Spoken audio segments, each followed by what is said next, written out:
ॐ सहनाववतु सहनौ भुनक्तु सह वीर्यं करवावहै तेजस्विनावधीतमस्तु मा विद्विषावहै। ॐ शान्ति शान्ति शान्ति। ब्रह्मानन्दं परमसुखदं केवलं ज्ञानमूर्तिं द्वन्द्वातीतं गगनसदृशं तत्त्वमस्यादिलक्ष्यम् एकं नित्यं विमलमचलं सर्वधी साक्षिभूतं भावातीतं त्रिगुणरहितं सद्गुरुं तं नमामि। प्रातस्मरामि हृदि संस्फुरदात्मतत्त्वं सच्चित्सुखं परमहंसगतिं तुर्यं यत्स्वप्नजागरसुषुप्तमवैति नित्यं तद्ब्रह्म निष्कलमहं न च भूतसंगः। आता शांतीपाठ म्हणा। प्रथम ही वेदांताची प्रणाली आहे की प्रारंभ वक्ता आणि श्रोत्यांनी एकत्र शांतीपाठ म्हणून होतो। पहिला शांतीपाठाचा मंत्र सगळ्यांचा पाठ आहे म्हणून माझ्याबरोबर म्हणा एकत्र। दुसरा म्हणायला सांगतो त्यानंतर म्हणा ओम सहनावतु। ओम सहनाववतु सहनौ भुनक्तु सह वीर्यं करवावहै तेजस्विनावधीतमस्तु मा विद्विषावहै। ओम शांति शांति शांति। दुसरा आता म्हणा माझ्यानंतर। ओम आप्यायन्तु ममांगानि वाक्प्राणश्चक्षुश्रोत्रम् अथो बलमिन्द्रियाणि च सर्वाणि सर्वं ब्रह्मोपनिषदम् माहं ब्रह्म निराकुर्याम् मा ब्रह्म निराकरोत् अनिराकरणमस्तु अनिराकरणं मे अस्तु तदात्मनि निरतेय उपनिषत्सु धर्माः ते मयि सन्तु। ओम शांति शांति शांति। अशा शांतीपाठांनी केनोपनिषदाची सुरुवात होत आहे।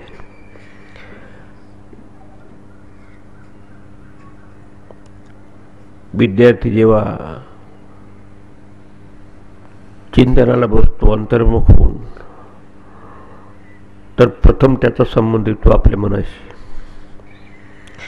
जग नंतर दिसायला लागतं आपल्याला।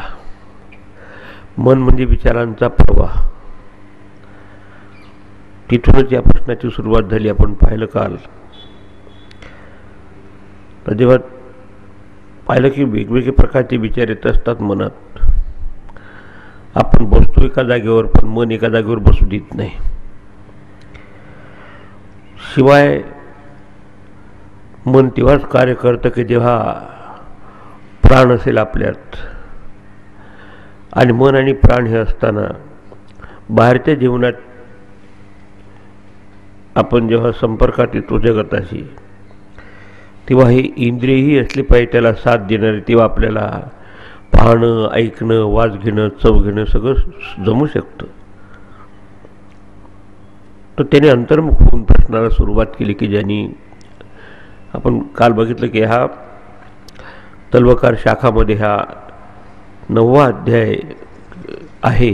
त्याच्या आधी 8 अध्याय विशेषतः साधकाची किंवा जिज्ञासूची अंतःकरण शुद्धी होण्याच्या दृष्टीने कर्मकांड आणि उपासना सांगणार आहे। त्याची ही आवश्यकता आहे। जोपर्यंत ते करत नाही तोपर्यंत अंतःकरणाची शुद्धी होत नसते। आणि अंतःकरणाची शुद्धी झाली नाही तोपर्यंत आपल्या अंतःकरणात विवेकशीलता आणि विरक्तता येत नाही. पण एवं विरक्तस्य प्रत्येगात्मविषयं विज्ञानं श्रोतुं विज्ञातुं च सामर्थ्यम उपपद्यते. आणि जिथे अंतःकरण शुद्ध आणि शांत होतं तिथेच साधकाच्या अंतःकरणात हे श्रवणाची इच्छा, तीव्र इच्छा, तसंच नुसतं श्रवण करून त्याला थांबावंसं वाटत नाही. विज्ञातून च सामर्थ्यम, त्या विज्ञातून म्हणजे आपण ते त्याचा साक्षात्कार केला पाहिजे, सामर्थ्य त्याच्या अंतःकरणात येत असतं. आणि असा साधक प्रश्न विचारतो. तो कसा प्रश्न विचारतो? आता इथून सुरुवात झालेली आहे. आता पहिला मंत्र आपण म्हणूया. एका छोट्याशा मंत्रामध्ये शिष्याने आपला प्रश्न आजच्या पॅकेज पद्धतीप्रमाणे पॅक केला व्यवस्थित. पहा, याचा अर्थ झाला शिष्यवाच. केनेषितं पतति प्रेषितं मनः, केन प्राणः प्रथमप्रैतियुक्तः, केनेषितां वाचिमिमां वदन्ति, चक्षुश्रोत्रं कवुदेवो युनक्ति. अशा तऱ्हेने अंतर्मुख होऊन ज्यांनी कर्मकांड उपासनेचा सगळा विचार केला, पण तेवढ्यावर माणसाचं समाधान होत नाही. तर हा सूक्ष्म प्रश्न विचारण्याच्या आधी जेव्हा मनाशी त्याला पाहण्याचा संबंध आला तेव्हा म्हणतो की तिथूनच सुरुवात होतो. केन ईशितम, कोणाच्या सत्ता आणि स्फूर्तीने, सरळ शब्दात म्हणजे कोणाच्या सामर्थ्याने. मे मनः विषयं प्रतिगच्छति प्रेषितं मनः, आणि प्रेषितं म्हणजे कोणी संचलित केलं असतात, कोणी डायरेक्ट केलं असतात. मनः पतती, पतती म्हणजे स्वविषयं प्रतिगच्छति, शुभाशुभम चिंतयति, चांगलं वाईट विचार करत असतं मन. हा एक भाग प्रश्नाचा. 4 प्रश्न एकाचेच विचारले. आपण तो गुरुकडे जातो तो बरंच विचार असं वाटतं, पण काही विचारच होत नाही त्यावेळेस. नंतर हे राहिलं विचारायचं. तर बरोबर एक एक प्रश्न. म्हणजे माझं मन जर वेगवेगळ्या प्रकारचे विचार करत असेल, कधी शुभ असो की अशुभ असो, तर त्या मनाबाबतचा माझा प्रश्न नव्हे, पण त्या मनाला कोणाच्या शक्तीमुळं, कोणाच्या सामर्थ्यामुळं हे वैचारिक कार्य करण्याची क्षमता प्राप्त होते. हा एक भाग. दुसरा भाग, केन प्राणः प्रथम प्रैतियुक्तः, केन युक्तः, कोणी कोणामुळे युक्त होऊन म्हणजे सामर्थ्यवान होऊन, प्रथम प्राणः प्रैती, प्रथम प्राण आपल्या टाळूमध्ये प्रगट होत असतो आणि लहान मुलाचं तिथून सुरुवात होते त्याच्या जीवनाला. आणि नंतर जर बाकीचे प्राण कार्य करायला लागतात, तर प्रथम प्राण, हा प्रथम प्राण शब्द वापरला की हा तो कोणाच्या आज्ञेने की कोणाच्या सामर्थ्याने युक्त होऊन, प्रयती म्हणजे कार्यान्वित होतो, कार्य करायला लागतो. मग त्याच्यानुसार आपल्या शरीरातले सगळे फिजिओलॉजिकल फंक्शन चालतात. आपण खातो, डायजेस्ट करतो किंवा पचवतो, त्याच्यानंतर काही रक्ताभिसरण होत असतं, त्याच्यानंतर उत्सर्जन होत असतं किंवा विचाराला प्रेरणा देणारे असते. असे पंचप्राण त्याच्यातला मुख्य. कारण कोणाकडे आपल्या आलं असताना सगळ्यांचं वर्णन करत नाहीत. कोणी ऑफिसरचे डायरेक्टर असेल तर त्यांचं वर्णन केलं की झालं, बाकीचे सगळे आले त्याच्यावर. हा सगळ्याला डायरेक्ट करणारा प्राण, म्हणून प्रथम प्राण शब्द वापरला. ज्याच्यापासून मग नंतर बाकीचं सगळे श्वासोश्वासाचं कार्य होत असतं. केन ईशिताम किंवा केन युक्त, हा कशाने युक्त होऊन हा प्रथम प्राण श्वासोश्वास कार्यान्वित होतो. तिसरा प्रश्न, केन ईशिताम इमाम वाचम वदंती. इमाम वाचम आपली किंवा सगळ्याचीच वाचायचं, हे सगळ्याला घ्या तुम्ही लाव करून. माणसाचं बोलणं, पशुपक्ष्यांचं किलबिल करणं, गाढवाचं ओरडणं किंवा एखाद्या कुत्र्याचं भुंकणं, असं वेगवेगळे शब्द वापरतो. प्रत्येकाची भाषा असते. तर म्हणून इमाम वाचम ही वाचा कोणाच्या इच्छेमुळे ही बोलू शकते की स्वतःहून की तिला कोणतेही प्रेरक आहे? फारच असा प्रश्न कधी आपल्या जीवनात येतच नाही विचारात. आणि चौथा प्रश्न आहे, म्हणजे त्या प्रश्नापैकी चौथा अ ब क ड असा ड प्रश्न. कवु देवा हा चक्षुश्रोत्रम युनक्ती. कोणता बरी तो देव आहे किंवा ती दैवी शक्ती आहे की ती पॉवर आहे की ज्याने युक्त होऊन, ज्याने सामर्थ्य होऊन चक्षुः आणि श्रोत्रम युनक्ती. चक्षु म्हणजे डोळ्यांनी पाहण्याचं सामर्थ्य याला प्राप्त होतं, कानाने ऐकण्याची शक्ती होती. मग नंतर आपण त्याला लेबल करतो, हे माझी निंदा आहे, ही माझी स्तुती आहे, हे स्वरूप आहे, अरूप आहे. पण प्रश्न आहे की कशामुळं या डोळ्याला दृष्टीने पाहण्याचं सामर्थ्य प्राप्त होत असतं, की स्वतःहून डोळे पाहू शकतात की त्याच्यामध्ये? फारच महत्त्वाची इथे अध्यात्माला सुरुवात होते. आणि कानाने माझ्या कानावर शब्द पडल्यानंतर मी ऐकतो असं म्हणतो, तेव्हा कोण त्याला युनक्ती म्हणजे कोण त्याला त्या विषयाकडे योजित करत असतात ऐकण्यासाठी? पण भाष्यकार म्हणजे येशाम प्रवर्तक हा ह्या कश्चित असती. या सगळ्यांचा कोणीतरी प्रवर्तक आहे, कोणीतरी डायरेक्टर आहे, कोणीतरी प्रेरक आहे. कश्चित असते कोणीतरी आहे. सहा कहा इति प्रश्न. तो कोण आहे असं दिसून पडला असतं आपण पण. आणि आपण बघतो की कुठलं एखादं इंजिन जरी असेल, त्याच्या मागे हे मोटिवेटिव्ह पॉवर असल्याशिवाय किंवा पेट्रोल असल्याशिवाय गाडी चालू शकत नाही, डिझेलशिवाय चालू शकत नाही. कारण जड वस्तू स्वतःहून कार्य करू शकत नाही, कार्यान्वित होऊ शकत नाही. त्यासाठी काहीतरी त्याच्यामागे चैतन्य असलंच पाहिजे. बासरी देखील स्वतःहून आवाज काढू शकत नाही, पण त्याच्यामागे मुरझीर आवश्यक आहे. पेन असेल तर स्वतःहून लिहू शकत नाही, त्याच्यामागे पेन धरणारा तो जिवंत असला पाहिजे. तसं ह्या सगळ्या साहित्याच्या द्वारा, सगळ्या उपाधीच्या द्वारा आपण सगळ्या प्रपंचाचा अनुभव घेत असतो. पण कोणाला सगळा प्रपंच चालवतो? नुसता एका शरीराचा नव्हे, सगळ्याला उत्तर लाव. म्हणजे सगळं हे भरप्रकाशित आहे किंवा दुसऱ्यावर अवलंबून आहे, त्याला म्हणतात जड.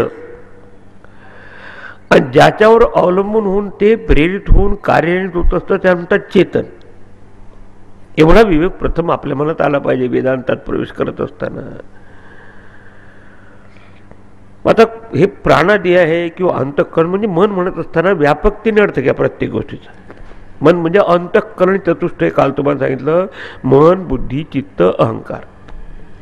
याच्याशिवाय पाचवा प्रकारचा प्रवाह असू शकत नाही, कितीही सायकोलॉजीचा अभ्यास केला तरी. की एक तर वृत्तीची धारा आपली संशयात्मक असते, त्याला म्हणतात मन. कधी कधी वृत्तीची धारा निर्धारात्मक असते, की आपण ठरवतो की हे मी निश्चय केला, आता निर्धार केला, बस, ही बुद्धी. कधी कधी झालेल्या गोष्टी आठवतो किंवा पुढच्या बाबतीत आपल्या मनामध्ये मेमरी ठेवत असतो, चित्तम. आणि कधी कधी तीही एकरूप होऊन असते, एक वृत्ती असते म्हणजे अहमभावात्मक वृत्ती, की मला संशय आला, मी निश्चय केला, मी स्मरण केला, हा मी म्हणजे अहम. तो संशय वृत्तीशी किंवा निर्धारात्मक वृत्तीशी किंवा स्मरणात्मक अशा वृत्तीशी एकरूप झाल्याने तो अहंकार. या चारपेक्षा पाचवा प्रकार असू शकत नाही. म्हणतो शंकराच्या निर्वाण षटकात मनोबुद्धी अहंकार चित्तानी न अहम. प्रथम मी कोण नाही हे समजलं पाहिजे, आणि मग कोण आहे समजलं तर आत्मसाक्षात्कार आपलं स्वरूपच आहे.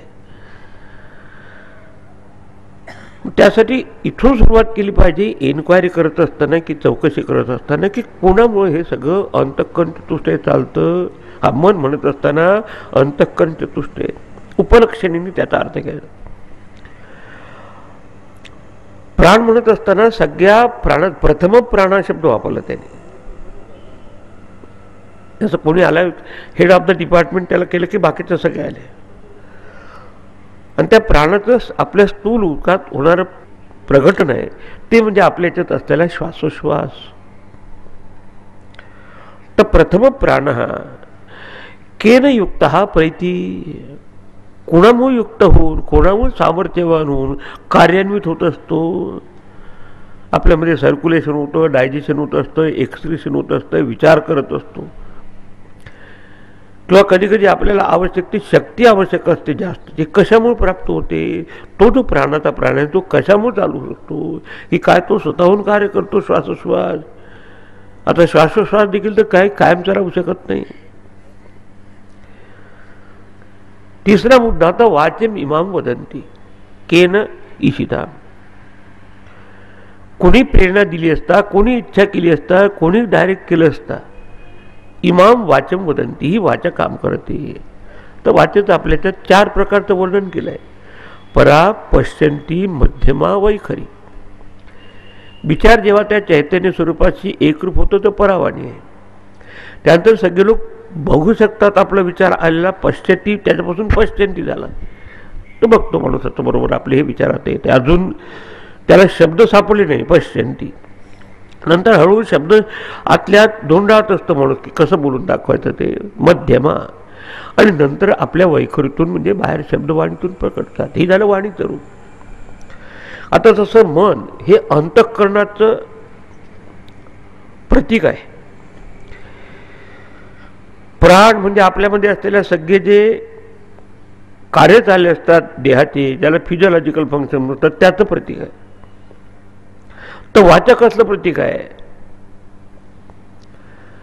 वाचेचा समावेश होतो कर्मेंद्रियामध्ये. याचा अर्थ की सगळे कर्मेंद्रिय, आणि कर्मेंद्रिय आपले 5 आहेत, त्यात वाचा आली आहे. हात, पाय, वाचा, गुदा आणि जननेंद्रिय. हे सगळे जर कार्यान्वित होत असतील, म्हणजे या ऋषीमुनींची भाषा अगदी प्रिसाईज, थोडक्यात टेलिग्राफिक होती. टेलिग्राफमध्ये फार लांब लिहायचं नसतं. ते संपूर्ण माझे कर्मेंद्रिय काम करतात, काय स्वतःहून काम करतात की त्याच्या मागे काही प्रेरक शक्ती दुसरी आहे. आणि चौथा भाग आंतरिकतेने विचारात घ्यायचा तो म्हणजे चक्षुः श्रोत्रम कौतिः जीवनक्ती. कोणता बरं तो देव आहे, कोणती ती दैवी शक्ती आहे, कोणती डिव्हाइन पॉवर आहे की ज्याच्यामुळं डोळे बघू शकतात, कान ऐकू शकतात. डोळे आणि कान कोणत्या इंद्रियाचं प्रतीक आहे? ज्ञानेंद्रिय. हे संपूर्ण माणसाची आज पर्सनॅलिटी, व्यक्तित्व आहे. याच्याशिवाय आणखी व्यक्तित्व असू शकतं. 5 ज्ञानेंद्रिय, 5 कर्मेंद्रिय, 5 प्राण, त्याच्या मागे असलेलं अंतःकरण. पण ते स्वतः चालू शकतं का? आणि आपण समजू शकतो की नुसतं कानाने शब्द जरी ऐकले तर कान तर नीट असलेच पाहिजे. कानामध्ये ऐकण्याची शक्ती असली पाहिजे, पॉवर ऑफ ऑडिशन असली पाहिजे. आणि त्याच्या मागे कशाचं तरी चेतनता असल्याशिवाय हे कान ऐकू शकत नाही. कान मेलेल्या माणसाला देखील गोले असतात, तो ऐकू शकत नाही. कारण काही लोकांना कान असतात पण आतली ऐकायची शक्तीच गमावली असते, मग ते काय त्याने समजत नाही. तसं काही डोळे दिसतात, ॲक्च्युली समजून नाही पडत अंधाय म्हणून, पण त्याला दिसून पडत नाही. याचा अर्थ ह्या कान मनाशिवाय दुसरं काहीतरी आहे, याच्या बाबतचा त्याचा प्रश्न आहे. प्रश्न फर्स्ट बरोबर लक्षात ठेवला, त्याच्यात किती सखोलता आहे तुम्हाला लक्षात येईल आणि कोणालाही समजण्यासारखं भाग आहे. आणि हा प्रश्न ऑब्जेक्टिव्ह नसल्यामुळे किंवा बाह्य असेल तर आपण कोणालाही विचारलं असतं. समजा त्याचा नुसता ही ॲनाटॉमी आणि फिजिओलॉजीचा प्रश्न असता किंवा नुसतं शरीर आणि शरीरशास्त्राभाव, तो कोणी एखाद्या फिजिसिस्टकडे गेला असता, डॉक्टरकडे गेला असता. केवळ मनाच्या संबंधातला प्रश्न असता तर एखाद्या सायकोलॉजिस्टकडे गेला असता, मानसशास्त्रज्ञाकडे गेला असता. ते सगळे समजू शकतात, पण कोणामुळे चालतं हे त्यांना देखील कळत नाही. आणि म्हणून इथे अध्यात्माला सुरुवात होते. आजकाल लोकांना अध्यात्माचा हा आंतरिक अर्थ माहीत नसल्यामुळं अध्यात्म म्हणजे कपाळावर आठ्या असं सूत्र झालं आहे. आणि हे जर म्हटलं तर कोण नाकारू शकतं? मी तो भारतीय नाही, विदेशी माणसाला देखील नकारण्यासारखं काही नाही याच्यात. एखादा रशियन माणूस तो देखील डोळ्याने पाहतो ना, कानाने ऐकतो ना, पण त्याला विचारा कशामुळे तुझं हे चालतं. आणि तो जर प्रामाणिक असं म्हणजे आय डोंट नो, मला माहीत नाही. ऋषीमुनींनी त्याचाही शोध घेतला. आपण फक्त वरवर बघतो, पण कशामुळे बघणं होत असतं, कशामुळे ऐकणं, अशा बाबत त्याचा प्रश्न आहे. म्हणून मेटाफिजिकल आहे, त्याच्याही पलीकडे तत्व आहे.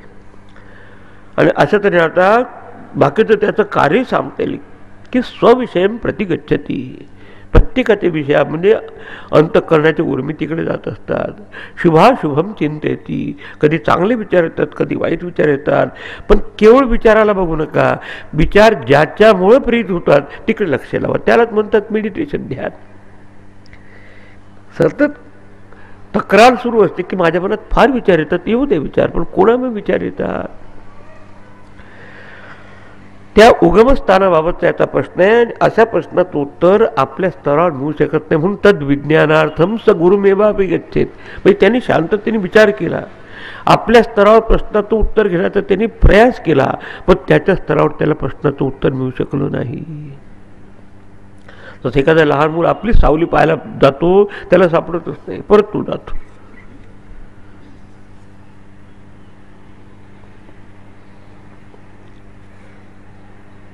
आणि हा असा प्रश्न विचारल्यानंतर आता गुरुलाही समजलं की कुठल्याही साधकाला किंवा जिज्ञासूला असं चिंतन केलं असताना ही जिज्ञासा होणं स्वाभाविक आहे. आणि म्हणून आता त्याचं उत्तर देत आहे. असं जर समजा हे काही चैतन्य तत्व, आत्मतत्व असं दृश्य असतं, विजिबल असतं, तर ऋषीला देखील डायरेक्टली सांगता आलं तर की ही वस्तू आहे. आपल्याला काही नेहमी सवय तर काही पेपर वीट आहे, हा चष्माचं घर आहे, चष्मा आहे, असं काय असलं तर सांगता आलं बाबा. मग त्यानं देखील भाषा तशीच वापरावी लागते, सूक्ष्म. आणि त्यातलं देखील आपल्याला चिंतनाने आतला अर्थ घेणं आवश्यक आहे. मग आता त्याच्यावर उत्तर दिलं. आता त्याच्यावर गुरुचं उत्तर हे पुढचं बाकीचे छान उत्तर दिले. श्रोत्रस्य श्रोत्रम मनसो मनोयत वाचो वाचम सौ प्राणस्य प्राणः चक्षुषः चक्षुरतिमुच्य धीराः प्रीत्यास्मान् लोकाद् अमृता भवन्ति.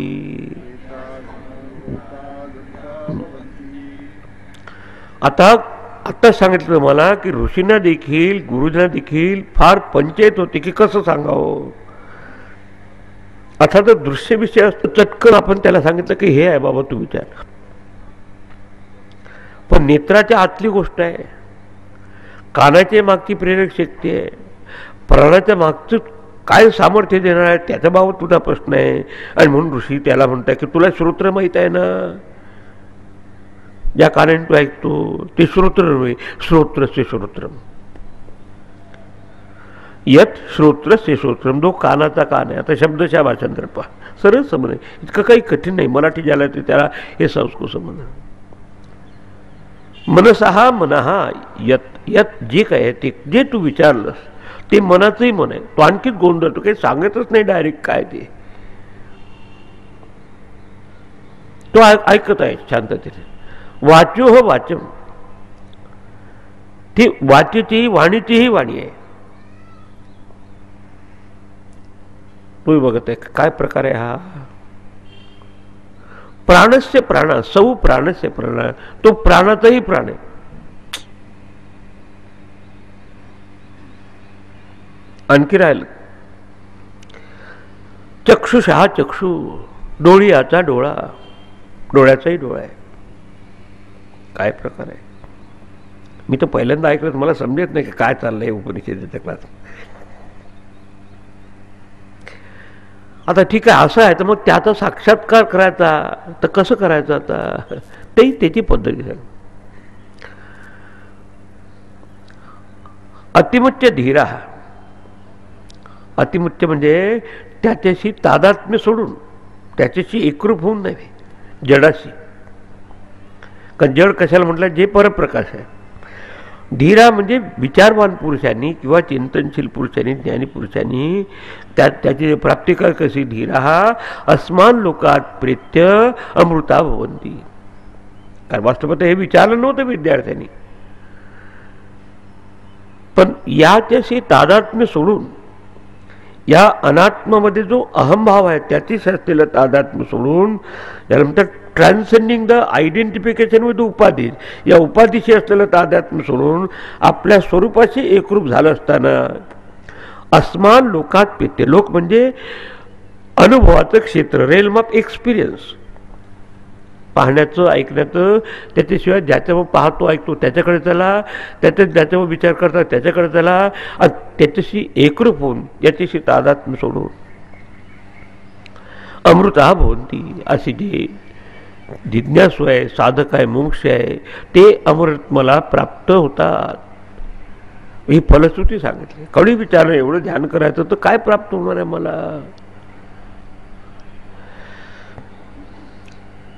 आता तुम्ही बघा त्यांची प्रणाली देखील, कारण आता हे पुढे जो विषय स्पष्ट केला त्याहून त्यालाच म्हटलंय आत्मा किंवा ब्रह्म, काहीतरी आपल्याला समजणारे नाव तर दिले पाहिजे.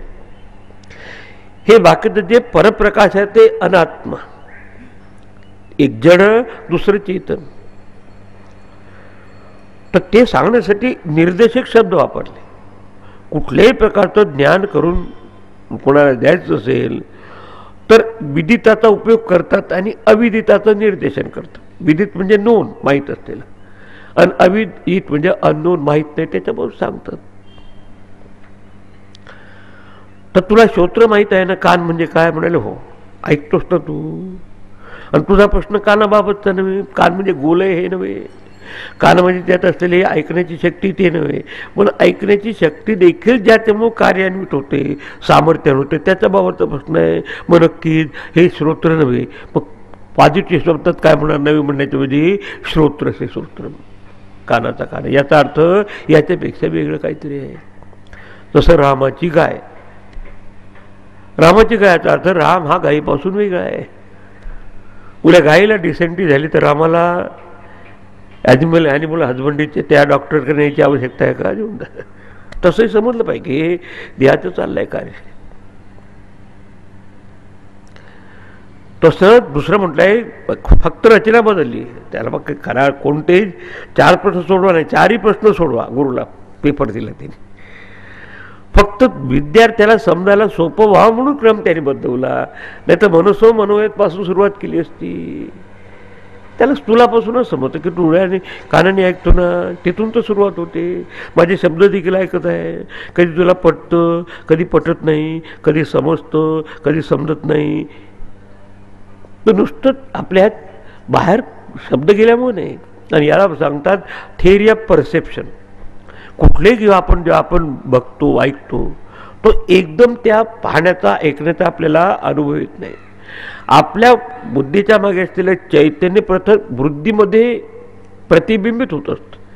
या म्हणतात चैतन्याचा आभास, त्याला शब्द आहे चिदाभास.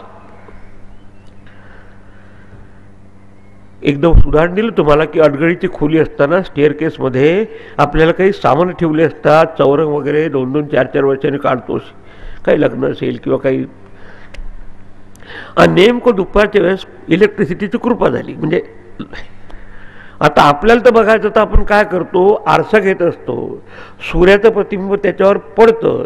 नुसता आरसा असेल तर आतली गोष्ट दिसणार नाही, नुसता सूर्याचा प्रकाश इकडे गेला तर दिसत नाही. त्याला असं करून मग नंतर थोडंसं केलं की त्याचा प्रकाश, हा इथे चौरंग आहे, इथे पुस्तक आहे, काय जे असेल ते. तर तसं हे प्रथम ह्या चैतन्याचा प्रकाश बुद्धीत पडतो. याला वेदांतात टेक्निकल शब्द आहे चिदाभास. जसं सूर्याचा आभास इथे होतो. कधी कधी स्टेनलेस स्टीलची प्लेट घेऊन सांगतो. तुम्ही पहा साऊथ इंडियामध्ये आत काही इलेक्ट्रिकल दिवा लावला नसतो, तिथे आपले दिवे लावले असतात. आणि तरी पण दुपारच्या वेळेस तुम्ही गेला तर विचारतात तुमच्या आप नॉर्थ इंडिया से आहे हो, जरा आपको बताते. आणि हौस तू काही स्टेनलेस स्टीलचं ताट किंवा काय घेऊन तिथे दाखवतो, ये भू दिवे, श्री दिवे, बीच में बालाजी बैठे. म्हणून आपल्याला देवाचं दर्शन देखील होतं तर त्याच्यामुळे होत असतं. समजा तुम्ही विठोबाचं दर्शन केलं, इथे बसल्या बसल्या ध्यान केलं, तुमच्या हृदयात विठोबाची प्रतिमा येते, पण कशामुळे येतो तो प्रश्न आहे. ते आहे आपल्यातलं आत्मतत्व. मग ते चैतन्य बुद्धीमध्ये प्रतिबिंबित होऊन चिदाभास झाल्यानंतर मग ती कानाच्या द्वारा शब्दाकडे गेले की आपल्याला म्हणतो की अहम शृणोमी, मी ऐकतो. नेत्राच्या द्वारा घटाकडे जाऊन घटाकार वृत्ती असते, तेव्हा अहम घटम जानामी, मी घटाला जाणतो अशी वृत्ती होते. आता हे सगळ्याला लावतो मी. तसंच वास घेत असताना चव घेत असताना. तर असं जे ते तत्वाचं कसं असेल, त्याला रूप असेल, नाम असेल का? त्याला गुणधर्म नक्कीच नाही. म्हणून रूपरहिते आत्मनी, जो आत्मा रूपरहित आहे,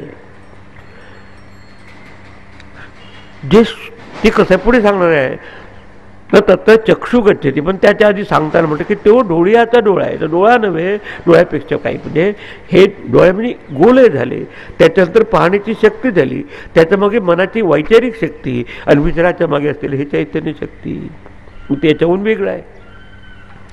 म्हणून ध्यान करायचं म्हणजे तुमची नजर विचारापासून, दृश्यापासून द्रष्ट्याकडे न्या.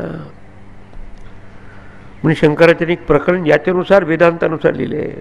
दृक दृश्य विवेक, रूपम दृश्यम, हे मला नारळाचं झाड दिसतंय ते दृश्य आहे. लोचनम दृक, त्याला पाहणारा द्रष्टा डोळा आहे. तदृश्यम दृक्तु मानसम, आता मनाच्या दृष्टीने पाहिलं, डोळा हा दृश्य आहे, मन हा द्रष्टा आहे. मन म्हणजे विचार, अंतःकरणाची, मन बुद्धीची. आता ते देखील दृश्य होतं कोणाच्या दृष्टीने? चैतन्याच्या दृष्टीने. चैतन्य कोणाचं दृश्य होतं? तो द्रष्टा आहे. एवढं जर समजलं असेल तर याला म्हणतात आता ध्यानाची प्रक्रिया. To shift your attention from thought to power behind the thought is meditation. तुमचं लक्ष जे विचारामध्ये आहे केंद्रित होऊन, विचाराच्या मागे जे ज्याच्यामुळे सामर्थ्य होतं विचाराला तिकडे लावा. तुम्हाला विक्षेप हा विषय समजणारच वाटणार नाही. आपण काय होतं त्या विचाराशीच केंद्रित होतो, मग आपला अहंभाव उभा होतो. तसंच आता मनोसो म्हणूयात. आता डायरेक्टली मनाभावची ते मन नव्हे, पण ज्याच्यामुळं मन विचार करू शकतं ते सामर्थ्यवान असलेले ते तत्व, म्हणून मनाचंही मन आहे. वाचीने आपण बोलतो आणि व्यापकतेने अर्थ घ्या. काही पक्ष्याची किलबिल असो, किंवा एखादं गाढवाचं ओरडणं असो, किंवा कुत्र्याचं काही भुंकणं असो, त्याच्या मग हे जिवंतपण आहे. म्हणून त्याचं मेलेलं कुत्रं काही ओरडू शकत नाही. म्हणून वाचेचेही वाचे. मग ते शब्द काय वापरणं त्याला सांगत असताना की ते वाणीचेही वाणी आहे. म्हणून परा पश्यंती मध्यमा वैखरी, वाचा अंगीकारी नाव जाते. मनाचे जे मन, प्राणाचा जो प्राण. आता भक्तीच्या भाषेत त्याला नारायण म्हटलं, काय फरक पडतो? शब्द बदलले पण तत्व एकच. नारायण सुक्त ऐकलं म्हणजे नारायण म्हणजे असा हा नव्हे की ज्याच्यामुळे दृश्य ते श्रुती जे पाहतो ऐकतो, ज्याच्यामुळे तो आहे नारायण, तो परम. दयाचे आधारे डोळे हे देखती, डोळेही पाहतात, कानही ऐकते जया आधारे. आणि चार प्रकारच्या वाचा, पर्या पश्चंती मध्यमा वैखरी. वाचा अंगीकारी नाम जाते, ज्याच्यामुळे तुमचं जाणलंय विचार किंवा शब्द शक्ती ते त्याच्यामुळे. आता इतकं सांगून त्याला ते आत्मतत्व जर आपल्याला अनुभवात यायचं असेल किंवा साक्षात्कार करायचं असेल तर कथम, कसा करायचा? अस्मान लोकात प्रेत्य अमृता भवंती. लोक याचा अर्थ जनता या अर्थाने नाही, परंतु लोक म्हणजे पीपल या अर्थाने. 15 अध्याय ऐकलं असेल तुम्ही, कर्मानुबंधिनी मनुष्य लोक. हा मनुष्य लोक आहे. थोडंसं सूक्ष्म स्तर घेतला पितर लोक, त्यानंतर अंतपरीकडे गेलं त्याच्यापेक्षा गंधर्व लोक, देवगंधर्व लोक, देव लोक असं वगैरे वगैरे हे स्थूल रूपाने सांगितले. पण आपल्या मनाच्या ह्या उंच उंच अवस्था असतात. लोक म्हणजे अनुभवाचं क्षेत्र. अस्मान लोकात प्रेत्य. अस्मान लोकात म्हणजे आता याच्याशीच एक रूप आहे. श्रोत्रादिभ्यो अहम मम अभिमानम अतिमुच्च, की ह्या श्रोत्रादीमध्ये आपला जो अहंकार आहे, अभिमान आहे, त्याला बाजूला ठेवून किंवा त्याच्या पलीकडे पाहू. आणि अहंकार कसा तयार होतो? ते चैतन्य मनाची आणि किंवा या सगळ्या उपाधीशी एक रूप होतो अहंकार. त्याच्या उलट मागे त्याला पलटवलं, उलट बाई मेरे नयन की, तिथे काही प्रश्नच नाही अहंकारात. शंकराचार्य भाष्यात म्हणलं की श्रोत्रादिभ्य अहम मम अभिमानम अतिमुच्च परित्यज्य, त्याच्याशी शरीर सोडू नका, डोळे सोडू नका, त्यातला अहंकार सोडू नका. आणि अहंकार कसा होतो? त्या विचाराचं चैतन्यावर येणारा तणाव म्हणजेच अहंकार आहे. कधी पाहून, कधी ऐकून, कधी वाचून, काही वार्ता ऐकून, की जो धीर पुरुष आहे, विचारवान पुरुष आहे, याच्याशी तादात्म्य सोडून अतिमुच्य श्रोत्रादी आत्मभावम परित्यज्य. आज आपल्याला काय याच्यातच आत्मभाव आहे. अहम पश्चामी म्हणजे मी डोळ्याशी एकरूप होऊन आपण अहमचं सापेक्ष रूप सांगतो. अहम शृणोमी, मी ऐकतो म्हणजे मी कानाची सापेक्ष धरून सांगतो. अहम चिंतयामी, मी चिंतन करतो, मनाशी एकरूप होऊन सांगतो. पण जे आपल्यामध्ये शुद्ध अहम आहे तो अहंकार नव्हे.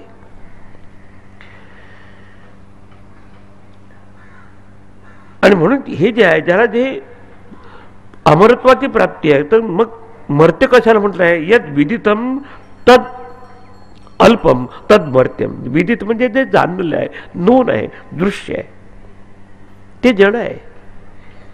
अल्पम लिमिटेड आहे, देशांनी, कालांनी, वस्तूंनी. तद अल्पम.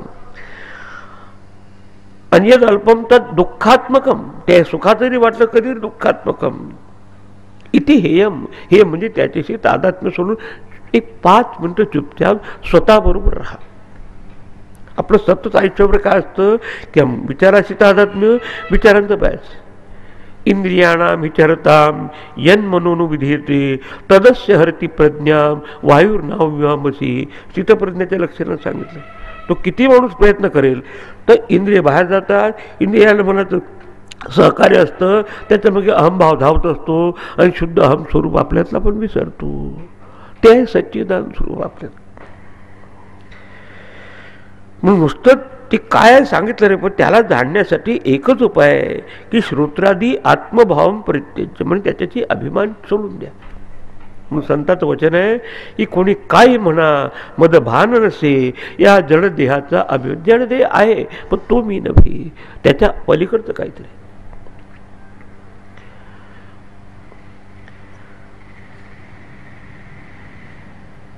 आणि ते सांगताना काय पद्धती वापरली ऋषींनी? कारण बाहेर दिसणारी द्रव्य वस्तू असते, जिला आकार आहे, प्रकार आहे किंवा गुणधर्म आहे, तर सांगता आली असते अशी आहे म्हणून. पण परमात्मा का अनादित्वात निर्गुणत्वात, अनादि आहे, गुणरहित आहे आणि तो सगळ्याचा ज्ञाता आहे. आणि म्हणून म्हटलं की ते सांगत असताना आपल्या वेदांतात म्हणतात चंद्र शाखा न्यायनं. म्हणजे कोणाला चंद्राचं निर्देशन करायचं असेल तर बघतात ते 2 आंब्याचं झाड आहे ना, त्या डाळीपर्यंत तुमचं लक्ष करतात, तिथपर्यंत आहे, इथपर्यंत पहा माझ्या बोटाकडे, तिथून मग कुठे. आणि मग यांनी काय केलं, तीच पद्धती वापरली.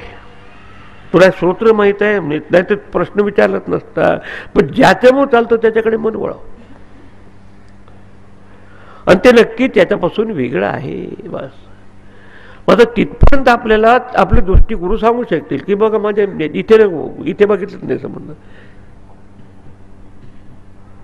आणि लहान मुलाला देखील दिवू घालायचं म्हणजे असंच काय, तांदोबा आहे ना, तो आहे ना, तसं हे ऋषीची पद्धती, काही कठीण वाटू देत नाही.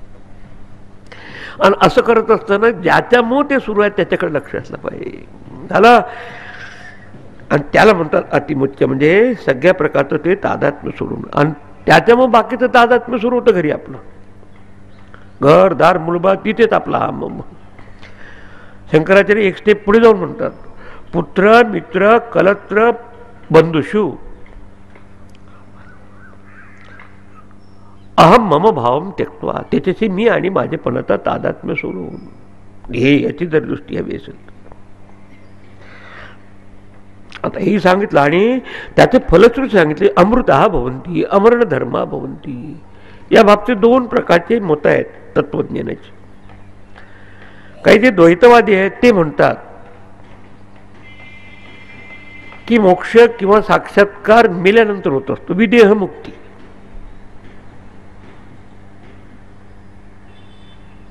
आणि आपापलं त्याच्यासाठी तर्क प्रस्तुत करतात. पण शंकराचार्य म्हणतात की याच देही आणि याच डोळा इथेच जीवनमुक्ती. म्हणजे मरणाच्या आधीच त्याला समाधीची अवस्था प्राप्त होते आणि मग शरीर सुटलं की त्यामध्ये महासमाधी शरीर सुट. हे द्वैतवादी ते विदेहमुक्ती म्हणतात. मात्र शंकराचार्यांनी त्यांच्याशी आर्ग्युमेंट करत असताना किंवा विचार प्रस्तुत करत असताना शास्त्राचा आधार घेऊन त्यानं सांगितलं. आणि संयुक्तिक आहे. शास्त्रामध्ये गुरुचं निर्देशन केलं आहे की गुरु हा श्रोत्रिय आणि ब्रह्मनिष्ठ असला पाहिजे. श्रुती म्हणजे गुरुजनापासून त्यांनी शास्त्राचं अध्ययन केलं आहे आणि शिवाय गुरुच्या उपदेशाने ब्रह्मनिष्ठा ते ब्रह्मस्वरूप त्याला आपलं स्वरूप आहे ते समजलं. आता आपण जर म्हटलं की त्याला साक्षात्कार नंतर होतो गुरुला, तर आपल्याला देखील गुरुला शोधायला कुठे जावं लागेल? परलोकात. पण ते सापडणारच नाही त्याच्यावर. म्हणून जीवन एव सदा मुक्त, जगत असताना ते पाहतात ऐकतात त्यालाही अंतःकरण असतं, पण तिथे मी आणि माझेपणाचा अहंभाव राहत नाही. आणि म्हणून म्हटलं की त्या ठिकाणी कुठलं तत्र को मोहा शोकहा एकत्व म्हणून पश्चात इथेच बघतात. ज्या घटाकाशाला घटात असतानाच आपलं स्वरूप आकाशात समजलं असेल तर तो काही घटाला फोडून टाकणार नाही, राहू दे तोपर्यंत. फुटल्यानंतर आकाश आकाशामध्ये जाईल, आधीपासूनच आहे. तर अशी ज्याला दृष्टी आहे त्याला म्हणतात अतिमुच्च. तर तो याचे ट्रान्सेंडिंग द आयडेंटिफिकेशन विथ उपाधी, उपाधीचे असलेलं तादात्म्य सोडून त्याच्यात आज आत्मभाव आहे. त्या प्रेत्य म्हणजे मेल्यानंतर म्हणतात स्वामीजींनी. त्यात मरण म्हणजे शरीराचं नाही सांगितलं. त्यांच्या भाषेत म्हणजे mystic death of the ego, अहंकाराचं मरण हेच खरं मरण आहे. आता काही लोकांनी म्हटलं की मी अमक्या याच्यात मेले होते, काही सांगतात ना टीव्हीमध्ये, नंतर शरीराने नाही. परिवर्तन म्हणजे मरण याचा अर्थ आहे परिवर्तन, अमरण याचा अर्थ आहे परिवर्तन रहित. म्हणजे आपले विचार बदलतात, आपल्या डोळ्याची भूमिका लहानपणी शार्प असणार, हळूहळू मंददृष्टी होते, कधी कधी डोळे जातात देखील, तरी पण आपल्यामध्ये असलेले चेतन तत्व तसंच राहतं. पाय कोणाचे लंगडे होतात तरी पण माणूस जगतो. याचा अर्थ ह्या पायाशिवाय, हाताशिवाय म्हणजे कर्मेंद्रियाशिवाय, इंद्रियाशिवाय, उद्या प्राण नसला तर त्याच्याशिवाय काहीतरी तत्व आहे. त्याच्याशी एकरूप होऊन अस्मान लोकात पेत्ते, हे जे तादात्म्याचं जग आहे त्याच्यापासून मुक्त होऊन अमरण धर्मा भवंती अमृता. मृतम परिवर्तनशील, अमृतम म्हणजे परिवर्तनहीन. आणि यात येणार आहे विद्या विंदते अमृतम, आत्मना विंदते वीर्यम. ती शक्ती आत्मस्वरूपापासूनच प्राप्त होते ध्यानाची. आणि विद्या म्हणजे आत्मविद्या अमृतम विद्यते विंदते. आता तरी आणखी थोडंसं स्पष्ट केलं पाहिजे. विद्यार्थ्याला तर समजण्यासारखा विषय नाही. म्हणून विद्यार्थ्याजवळ तर ह्याच उपाधी आहे. कोणत्या? शमधी, शरीर आहे, वाचा आहे, मन आहे. आणि गुरुने तर सांगून टाकलं की ते माचेची वाचा आहे, मनाचं मन आहे. आणि मी तर प्रवासी आहे, तिथं मग प्रवास कसा करू? काय डोळ्यांनी जाता येईल तिथपर्यंत? कानाने ऐकता येईल ते? आधी सांगितलं कानाचा, कान विसरू नका पहिला श्लोक. आता म्हणून त्याचं आता विवरण करत आहे की त्या रूपरहिते आत्मने, जे रूपरहित आत्मा आहे, आत्म्यालाच म्हणतायत ब्रह्म. दोघांमध्ये त्याची व्याख्या कशी आहे की जे देशानी, कालानी आणि गुणधर्मानी वस्तूंनी परिच्छिन्न नाही ते आहे आत्मतत्व. आणि आइन्स्टाईनच्या सापेक्षवाद काय म्हणतो की प्रत्येक गोष्टीला कालाची आणि देशाची मर्यादा आहे. Everything is condition by time and space, but reality is not condition by time and space. हा फरक आहे.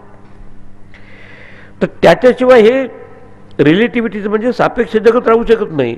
पण त्याच्यामध्ये ह्या जगताला काही नाही. म्हणून असं म्हणता येईल की तिथे ते बल्बचाही बल्ब आहे, फिलामेंटचाही फिलामेंट, असं करून त्यांनी वर्णन केलं. पण अजून विद्यार्थी म्हणतो तिथे जर मला पोहोचायचं असेल तर कसं जाऊ, कशामुळे प्रवास करू तिथे, तोही विषय ऋषी स्पष्ट करत आहे तिसऱ्या मंत्रात, मंत्र नंबर 3.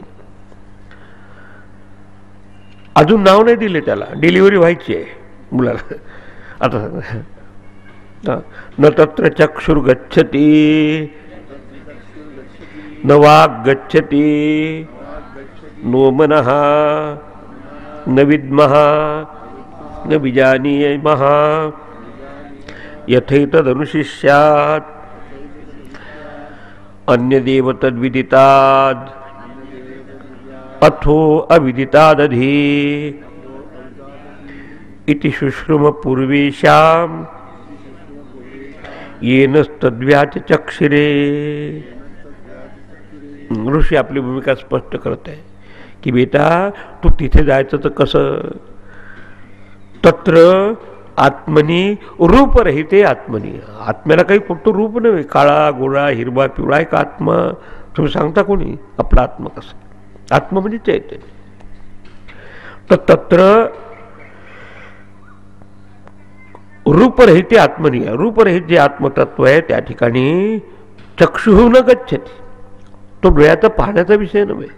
सगुणाचं दर्शन येऊ शकता तुम्ही देवाचं, पण ज्याच्यामुळे तुमच्या हृदयात विठोबाचं विष्णूचं रामाचं शंकराचं ते जे आहे ते कसं आहे ते रूपरहित आहे. मग त्याला डोळे पाहू शकत नाही. डोळे असून दिसी न काही बघू कसा मी त्याला. ऐकू ये पण ओळख नसता लागू कसा नादाला. नाद दोन्ही प्रकारचे. नाद म्हणजे ऐकायला नाद म्हणजे नादी लागला. इतकं सूक्ष्म आहे ते की मग या कसं या महाराजाला आलं असेल.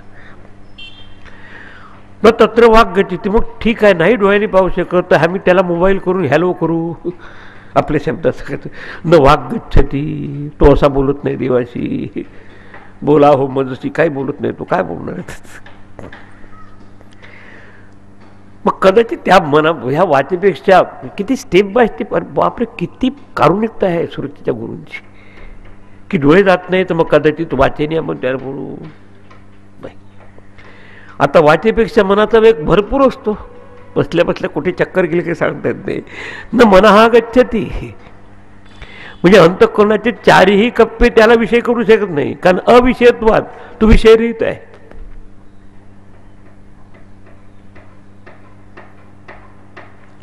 मग मनापेक्षा सूक्ष्म असते बुद्धी. मन फक्त नोन परिसरात जातं माहीत असलेल्या. बुद्धी अननोन म्हणजे माहीत नसलेल्या परिसरात. काही बुद्धीने जाता येईल त्याला. आम्ही बुद्धिवान आहो बुद्धिवादी आहो.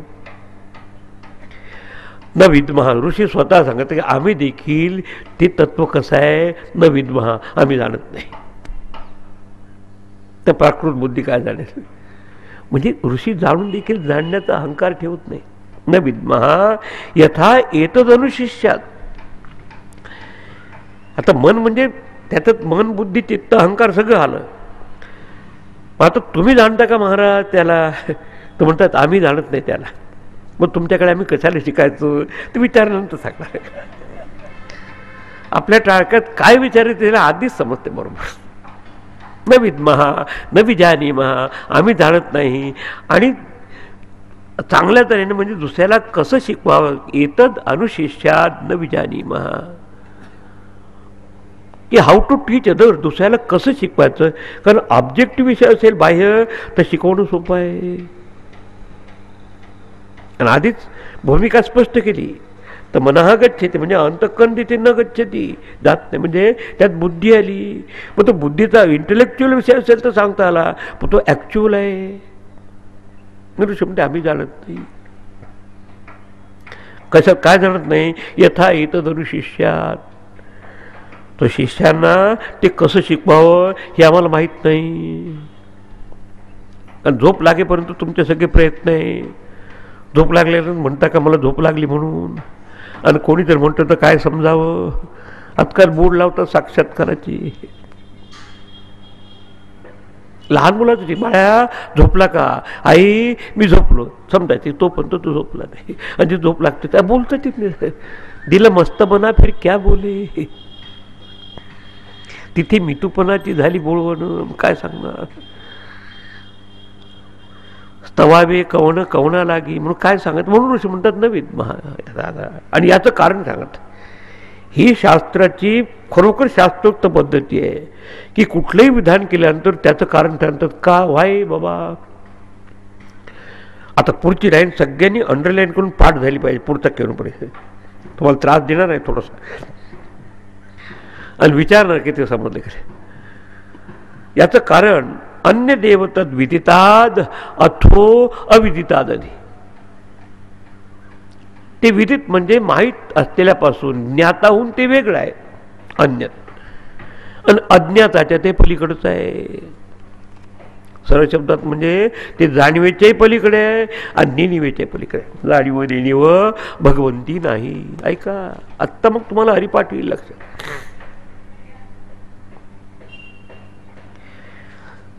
हे आम्हाला का शक्य नाही शिकवणं? बाहेरच्या विषयासारखं. बाहेरच्या तर काय करतात, ते होऊन ते लिटमस पेपर टाकून त्याचा रंग कसा बदलतो ते पाहतात, शुगर किती वाढली ते पाहतात. तसं जर आत्मतत्व असतं तर सोपं झालं. तर हे घे ना, आपली क्लिअर केली. मग भलती अपेक्षा आम्ही फक्त सांगणार तिथपर्यंत, आणि तिथून मग तू जा तिथे. असं टाळक्यावर हात ठेवून काहीतरी होईल हा प्रकार या ठिकाणी नाही, सरळ आहे. जो तुला जागव, अलार्म देऊ आम्ही, कान झाकून ठेवू नकोस, उठ आणि जागाव, आमच्यासारखंच पाहिजे तू. आणि अन्य देवता विदितात. विदित म्हणजे नोन, माहीत असलेलं, आणि अविदित म्हणजे अननोन, माहीत नसलेलं. पण आपलं दोन प्रकारचं व्यक्तित्व आहे. हे डोळे, आपलं अंतःकरण देखील आपल्याला समजतं, म्हणजे त्याच्या वासना आहे किंवा अव्यक्त ती समजत नाही. आणि जागृत, स्वप्न, सुषुप्ती याचं जर आपण विश्लेषण केलं तर ते देखील दोन भागात त्याचं विभाजन करता येईल. एक नोन विदित असलेले जागृत आणि स्वप्नावस्था आपण वर्णन करून सांगू शकतो. झोपेत आपण काही सांगतच नाही, पाहू शकत नाही बाहेर कात. पण आत्मतत्व कसं आहे, या स्वप्न जागर सुषुप्त मवैती नित्यम तद्ब्रह्म. हे जागृत, स्वप्न, सुषुप्तीला देखील प्रकाशित करतं ते ब्रह्म, ती परमात्मा आपले तिथे.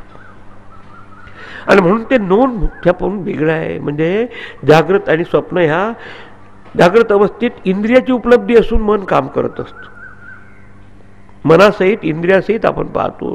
स्वप्न अवस्थेत तसंच दिसतं पण मन उपलब्ध नसतं.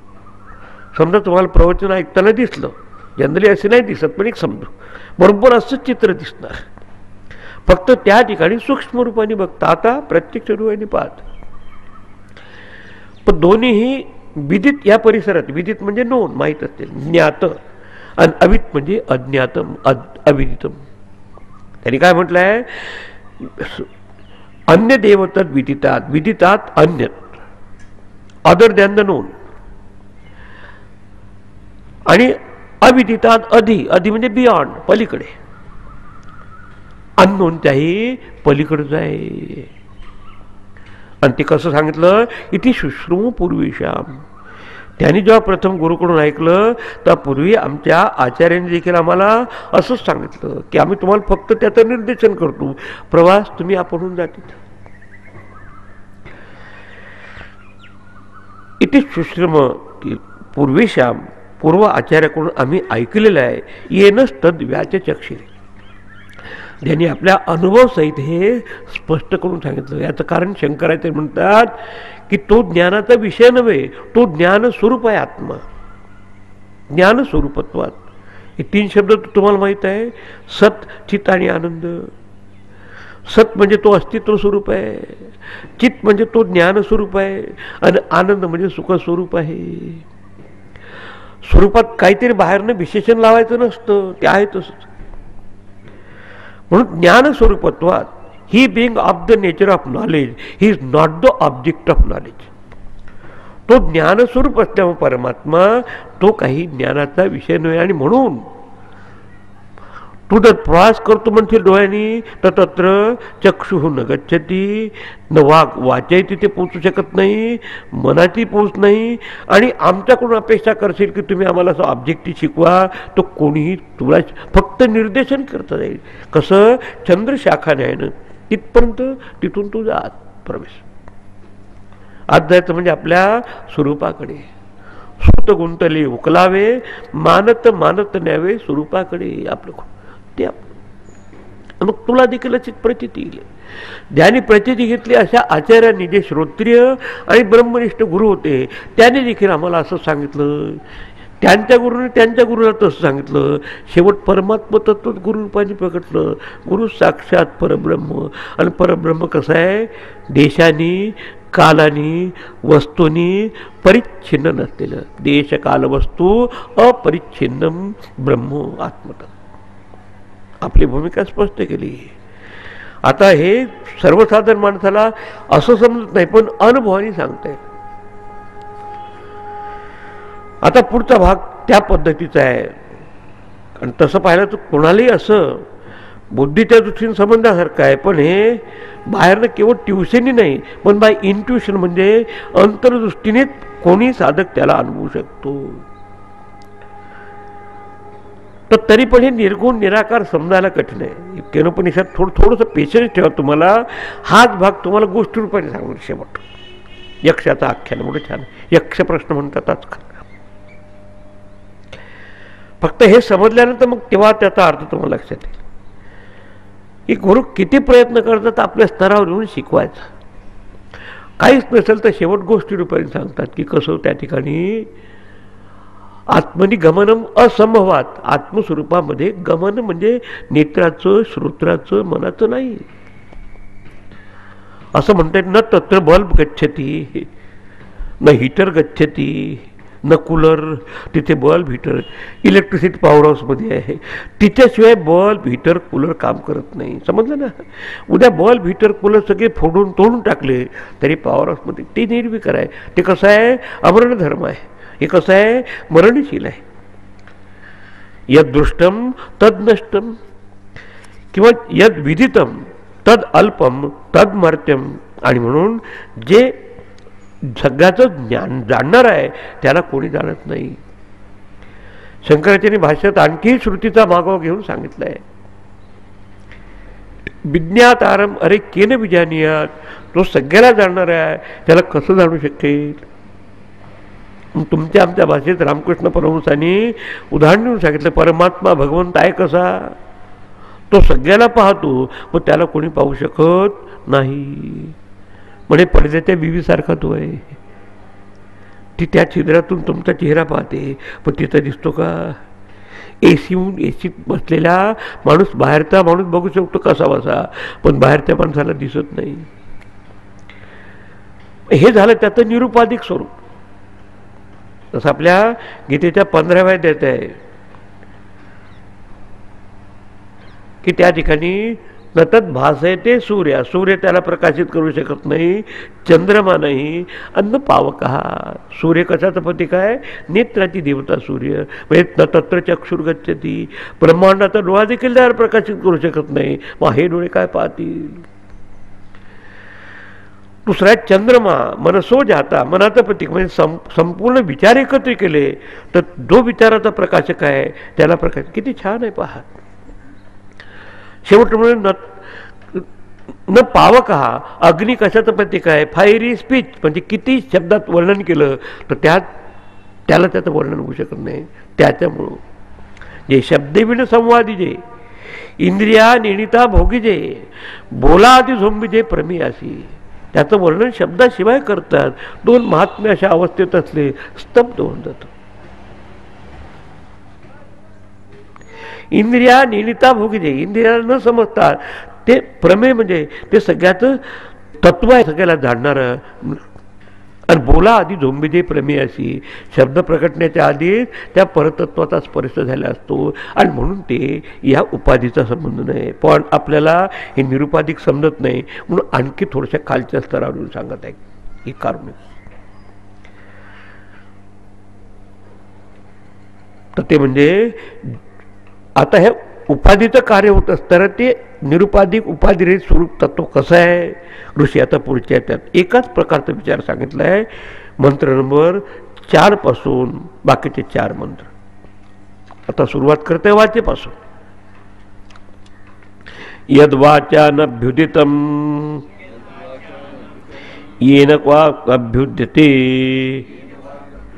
तदेव ब्रह्मत्वं विद्धि नेदम यदिदम उपासते. आता स्पष्ट करत आहे यद जे ते चैतन्य तत्व आहे, जे परमात्म तत्व आहे ते. वाचा अनअभ्युदितम. अभ्युदितम प्रकाशितम, अनभ्युदितम अप्रकाशितम. म्हणजे वाचा शब्द देखील त्याला प्रकाशित करू शकत नाही. शब्द प्रमाण आपल्याला दारापर्यंत घेऊन जातं, पण त्या देवारात शब्द देखील संपलेले असतात. आपण नाही का मंदिरात जात असताना जोडे चपला कुठपर्यंत घेऊन जातो? महालक्ष्मीच्या दारापर्यंत आत जात असताना. तसे हा उपाधीच्या चपला कुठपर्यंत जातात? मन आणि बुद्धीच्या त्या दारापर्यंत. इव्हन त्या देखील चालत नाही तर स्थूल उपाधी, इंद्रिय, मन आणि वाचा, म्हणून ज्याला वाचा प्रकाशित करू शकत नाही. येन वाक अभ्युद्यते, आणि ती वाचेची वाणी आहे, ते सांगितलं. मनाचंही मन आहे, आणि म्हणून त्याला वाचा प्रकाशित करू शकत नाही. येन वाक, ज्याच्यामुळं वाचा प्रकाशित केली जाते, जाणली जाते. तदेव ब्रह्म, आता त्याला नाव दिलं ब्रह्म. ते ब्रह्म आहे, ते ब्रह्मचैतन्य आहे, जे कशानेही सीमित झाले नाही. इथे आहे, तिथे नाही, आज आहे, उद्या नाही, असं आहे, तसं नाही, असं नाही, सगळ्याच्या पलीकडे. त्वम विद्धी, तू जाणून घे. जाणून घे म्हणजे तुझं स्वरूप आहे असं तू जाणून घे. यद इदम त्वम उपासते न इदम, ज्याची तू उपासना करतो शब्दानी ते नव्हे. शब्द आवश्यक आहे तोपर्यंत, पण त्या ठिकाणी जर आपल्याला डुबकी घ्यायची असेल तर तिथे काही नाही. रमण महर्षी सांगतात, एकाची अंगठी काहीतरी विहिरीमध्ये गमावली. आता तो शोध घ्यायला डीप जातो, अगदी खोल. आता त्याला अंगठी सापडते देखील, निमज्जते, तो त्यात निमज्जन करतो त्यात. आणि अंगठी सापडल्यानंतर त्याला आनंदही वाटतो, पण बोलू शकतो का तो? नाही बोलू. तसंच त्याचा सांगत आहे की शब्दाने त्याचं वर्णन करू शकत नाही, पण शब्दाला वर्णन करण्याची क्षमता द्यायचं, म्हणून ते ब्रह्म न इदम, हे नव्हे. यद उपासते, जे तू उपासना करतो. उपासनेचा अर्थ समजून घ्या. निकृष्ट वस्तूमध्ये उत्कृष्ट दृष्टी ठेवणं, त्या म्हणतात उपासना. तसं आपण गंगेवर जाऊ शकलो नाही तर साध्या पाण्यात देखील पंडित लोक गंगाबुद्धी ठेवायला सांगतात. म्हणा गंगेचे, यमुनेचे, गोदावरी, सरस्वती, नर्मदे, सिंधू, कावेरी जलेस्मिन, झाली उपासना. राष्ट्राला आपण नमस्कार करत असताना 15 ऑगस्ट 26 जानेवारीला कोणाला नमस्कार करतो? झेंडे को सलामी देऊ. झेंडा म्हणजे राष्ट्र नव्हे. तसं आपल्या घरी आई वडिलाचे फोटो दाखवतो, आई वडील आहे, कशासाठी? की ते प्रतीक आहे. मग इदम जे उपासितम तज्ञ, की जे तू उपासित केलं आहे किंवा जे ते नव्हे, कारण तो विषय नव्हे कोणाचा, आधी सांगितलं. मग तिथेच थांबू नका. मग इतकं असून प्रश्न उभा होतो की मग हे लोक शब्दात कशाला बोलतात आपल्याला? शब्दाच्या पलीकडे पहिल्यांदा मूळ श्लोक वाचायचा, त्याच्यावर शंकराचेच भाष्य वाचायचं, त्याच्यावर टीका टिप्पणी करायची आणि त्याच्यावर भाषण देत बसायचं. असा प्रसंग गुरुदेवांनी एकदा उभा केला. विचारलं त्यांच्या गुरुला, म्हणतात ते काही थांबतच नव्हते, ते बुद्धी इतकी शार्प होते की खूप आम्हाला सांगत होते. आणि तपोजी महाराज त्याच अवस्थेत राहायचे असे. आणि हे जेव्हा सांगितलं की ते वाच्यो हो वाच्यम, ते वाचेची वाचा आहे. आणि परत न तत्र वाक गच्छती, दुसऱ्याचं तेच सांगितलं तुम्ही, तिथे वाचा पोचू शकत नाही. अर्धा तिसऱ्याच्यात ते सांगितलं तुम्ही दुसऱ्या पद्धतीने, की ज्याला वाचा प्रकाशित करू शकत नाही, पण जे वाचेला देखील प्रकाशित करतो, याचा अर्थ तो शब्दाचा विषय नव्हे. आणि हिथं आपल्याला शब्द तर सांगतात की कसं, काही काहीच विचारून टाकला प्रश्न. वास्तवात असं सगळ्याच्या समोर गुरुला विचारणं म्हणजे एक प्रकारचा अपमानच आहे ना, की कसं महाराज तुम्ही शब्दातच सांगता. आणि या लोकांचं उत्तर देणं म्हणजे फारच म्हणजे असं सूक्ष्म असतं. म्हणजे 2-4 दिवस स्वामीजींनी उत्तरच नाही दिले त्यांच्या, जायला चुपचाप. जसं उत्तर नाही मिळालं तसं मनात कालवा व्हायला लागली. आपण विचारलं हे बरोबर आहे की नाही, विचारायचं नाही तर प्रायव्हेट विचारायला हवं होतं वगैरे, कदाचित त्याचं मन झालं असेल. आपले मन आपले ताऱ्या तोडत असतं, तिथे ते पलीकडे आहे, ते आकाशात असतात, ताऱ्याशी काय संबंध आहे त्याचं. झाली म्हणे मनात कालवा. आणि एक दिवस 4-5 दिवसानंतर अकस्मात सांगितलं की बेटा जरा जल ले आओ, पाणी घेऊन ये. आता त्याला फार सिस्टमॅटिक पाहिजे तो कुठलेही जाऊन काही VIP पावडर नव्हती, लगेच तिथं रेती बिती घेऊन स्वच्छ करून डोक्यात पाणी आणलं, सेवा गुरुची. आणि आल्यानंतर ते महाराज कधी रागवत नव्हते. हे लोक रागवत नसतं पण राग दाखवतात तसा पक्का, की त्याला जर आपण सहन करू शकलो तर काय जगाचं करणार मुद्दाम. आणि त्याला तो चान्स मिळाला, पण त्यांना काहीतरी शिकवायचं होतं, उत्तर द्यायचं होतं. आणि म्हणून टाकलं म्हणजे दोरायचं बुद्ध हे क्या आलाय असं काय ते. आता शिकलेल्या माणसाला बुद्ध म्हटलं म्हणजे याला संपलंच विषय. म्हणजे बोले पाणी पाणी आहे. आता इथून सुरुवात झाली, तुम्ही समजून घ्या त्यातला भावार्थ. म्हणजे पाणी येतं काय, आपणही चिडतो. मग गुरु जरी असलं ते काय, आपण आपलाही आवाज वाटतो का, एवढं नाही समजते ना असं वाटतं. म्हणजे मला हे पाणी आहे का स्वामी, पाणी नाही तो काय आहे. अरे शेवट त्याने त्या लोटीवर बोट ठेवलं, म्हणे असं लोटी घेऊन असं दाखवलं, इसको पाणी कहते. आता थोड्या स्थिमित झालो, स्तब्ध झालो, काय समजेल का काय प्रकार. आणि एवढी मोठी मस्ती ते बोट ठेवून सांगते म्हणजे काहीतरी आतला अर्थ असला पाहिजे. सांग म्हणाला स्वामीजी, ये इसको क्या कहते सांगा परत. बोले लोटा. ये काय कोला आहे लोटा.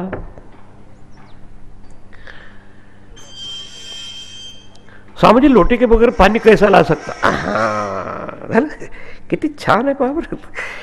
हा फरक पडतो अनुभव गेलेल्या माणसात आणि नुसतं शास्त्रात अभ्यास कर.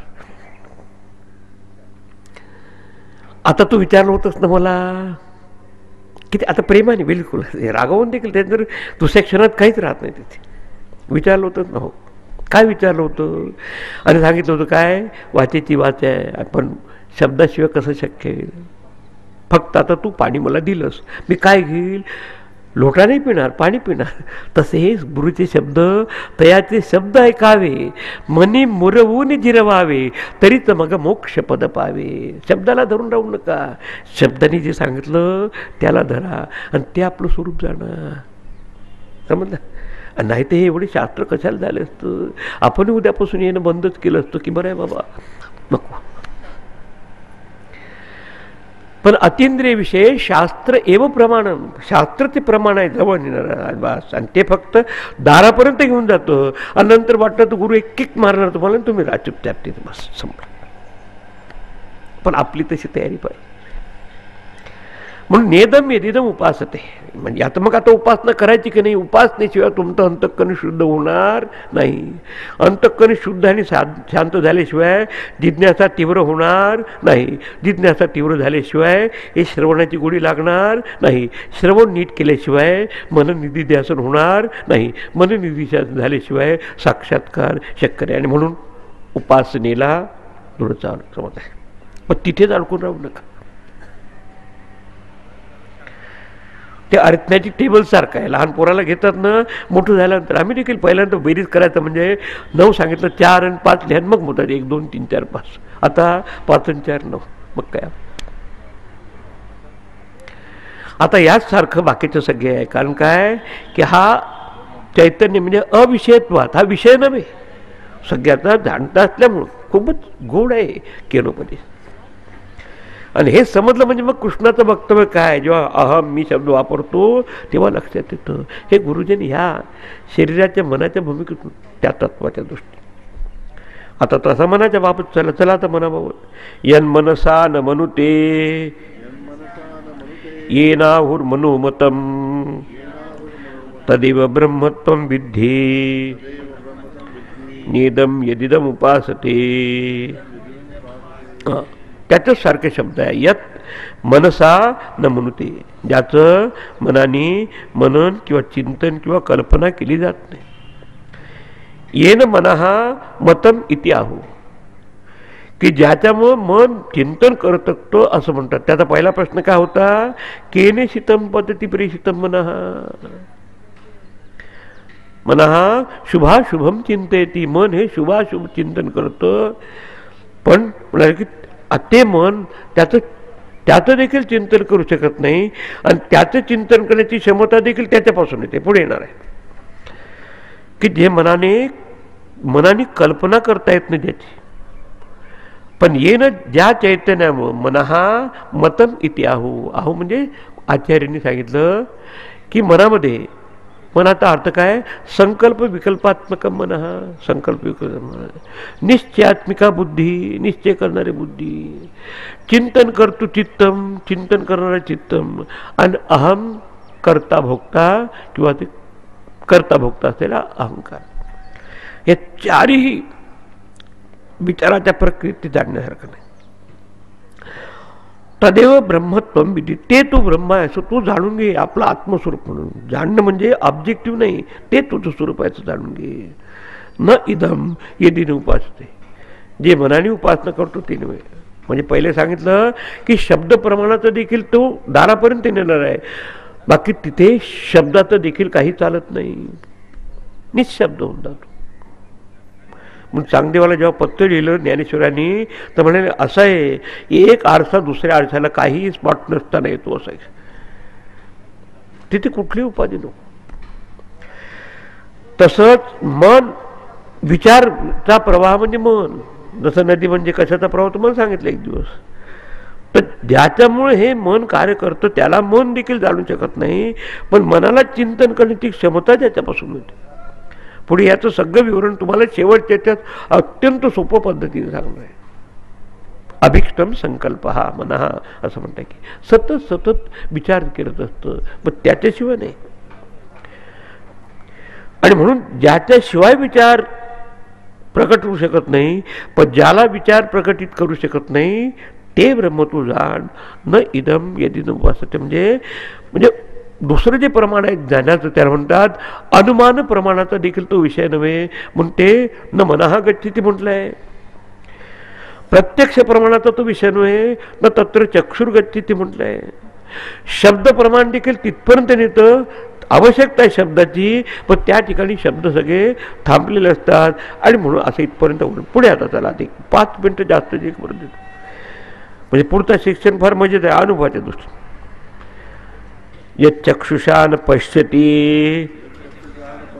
येन चक्षुंषि पश्यति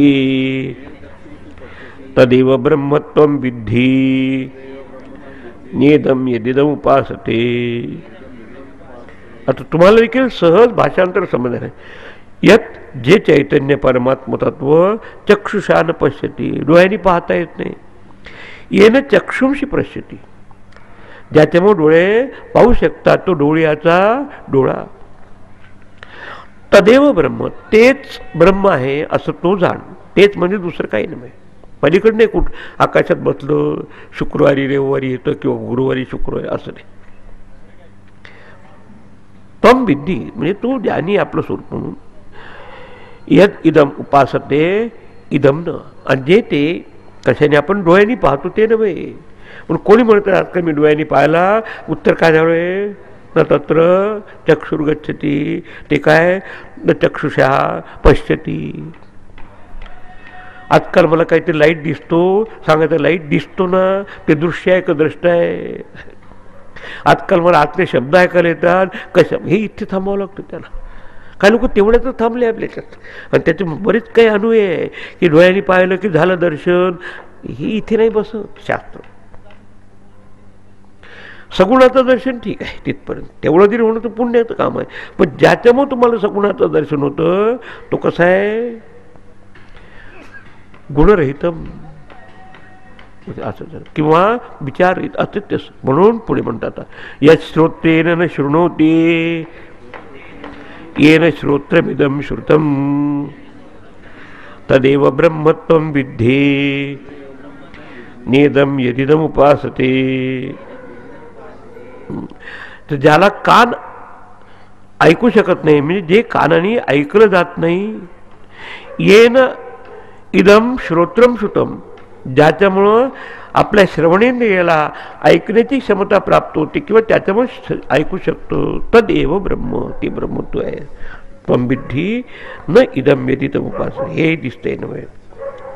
आणि पुढे एक श्लोक यात मंत्र आहे, यत् प्राणेन न प्राणिति येन प्राणः प्रणीयते तदेव ब्रह्मत्वं विद्धि नेदम यदिदम उपासते. यत प्राणेन म्हणजे आपल्या श्वसनक्रियेने, जे केवळ श्वासोश्वास करण्याचा विषय नव्हे, पण ज्याच्यामुळे आपल्या ह्याच्यातला श्वासोश्वास प्रत्येक प्राणीमात्रांचा शक्य आहे, येन प्राणा प्रणीते, ते आपल्या ह्याच्यात लाईफ प्रिन्सिपलचे जीवनतत्व, तदेव ब्रह्मत्वम विद्धी. इदम यद उपासते न इदम, तिथे बाहेरनं उपासना करतात प्राणाची, ती नव्हे. आता सगळं इतकं तुम्हाला समजलं की तुम्हाला वाटलं की झालं आता उपनिषद आपल्याला समजलं. आता विद्यार्थ्याचं कन्फर्मेशन दिलं पाहिजे की कसं त्याचा अनुभव. कारण नुसत्या शब्दाच्या बोलानं शांती नाही म्हणी. आणि तो आता महत्त्वाचा विषय आपण उद्याच्यात, कारण आता 5 मिनटं जास्त घेतली तुमची. बाकीच्या कॅम्पमध्ये आम्हाला 5-2 मिनटं जास्त झाले तर चालून द्यायचं, पण तुमचं ठीक आहे, कधी कधी जाईल ते. आता उद्या याच्यावर एखादं उदाहरण घेतलं म्हणजे अधिक स्पष्ट होईल. आणि मग विद्यार्थी म्हणतो की मला आता समजलं, तर गुरु काय सांगतात, विदिताहून वेगळं हे सूत्र सुरू, आणि अविदिताच्या पलीकडचं. पण जाणलं म्हणता येईल का, नाही. नाही जाणलं म्हटलं तर स्वतःलाच नाकारल्यासारखं होईल. आता कसं म्हणत आहे अनुभवाला, फार मजेदार. हेच एक उपनिषद आहे की जे अनुभवाचं डेमॉन्स्ट्रेशन करून सांगणार आहे. बस मग पटतं म्हणतात. आता सहनावतु पण विराम द्या. ओम सहनावतु सहनौ भुनक्तु सह वीर्यं करवावहै तेजस्विनावधीतमस्तु मा विद्विषावहै. ओम शांति शांति शांति. हरि ओम. श्री गुरुभ्यो नमः. हरि ओम.